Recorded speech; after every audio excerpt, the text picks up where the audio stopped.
ایک باپ آج اپنی اولاد کے بارے میں فکر یہ کر رہا ہے کہ اس کا کریئر کا کیا ہوگا، اچھا پڑھ لکھ لے گا تو کل اچھا جاب لگے گا، اچھی تنخواہ آئے گی، ہم کو بھی سنبھالے گا، بیوی بچوں کو سنبھالے گا۔ اگر نہیں پڑھا اور اگر کچھ نہیں بنا دنیا میں تو بھوکا مرے گا۔ باپ کی فکر یہ ہے بھوکا مرے گا، لیکن قرآن کریم میں انبیاء کی فکر یہ تھی کہ بچہ شرک پر نہیں مرے۔ بھوکا مرنا جہنم میں نہیں لے جاتا، لیکن شرک پر مرنا انسان کو جہنم میں لے جاتا ہے۔ قرآن کریم میں اللہ تعالیٰ نے ایک بہت ہی حکیم انسان، سمجھدار، زبردست، گہری سوجھ بوجھ رکھنے والا، کون؟ لقمان، حضرت لقمان کا قصہ بیان کیا اور ان کی اپنے بیٹے کو نصیحت بیان کی۔ وَإِذْ قَالَ لُقْمَانُ لِابْنِهِ وَهُوَ يَعِظُهُ، جب لقمان نے اپنے بیٹے کو نصیحت کی، نصیحت میں کہا یا بنی، اے بیٹے، لا تشرک باللہ، اللہ کے ساتھ شرک مت کرنا، ان الشرک لظلم عظیم، شرک بہت سنگین جرم اور سب سے بڑا ظلم ہے۔ آج باپ اولاد کو اس کے بارے میں فکر کریے کر رہا ہے، یہ بھوکا نہ رہے، اس کے پاس کم سے کم اپنا گھر رہے، کوئی گورنمنٹ جاب رہے، اس کے پاس گاڑی موٹر رہے، محتاج نہ رہے۔ لیکن سلف کو آپ دیکھیے، انبیاء کو دیکھیے، صالحین کو آپ دیکھیے، ان کی فکر یہ ہوتی تھی کہ یہ اللہ کا دشمن بن کے نہ جیے،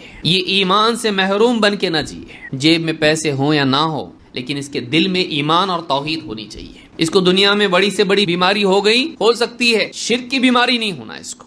بچوں کا فیوچر ہم دیکھتے ہیں تو کہاں تک دیکھتے ہیں؟ دنیا تک۔ اس کے آگے کا کیا؟ موت کے بعد کی زندگی میں وہاں کی محتاجی کا کیا؟ یہاں کی محتاجی کی فکر کر رہے ہیں، وہاں کی محتاجی کا کیا؟ یہاں کی بربادی کے بارے میں سوچ رہے ہیں، وہاں کی بربادی کا کیا؟ آج ہم میں سے کتنے لوگ ہیں جو اپنے گھر والوں کے بارے میں اس بات کی فکر کرتے ہیں؟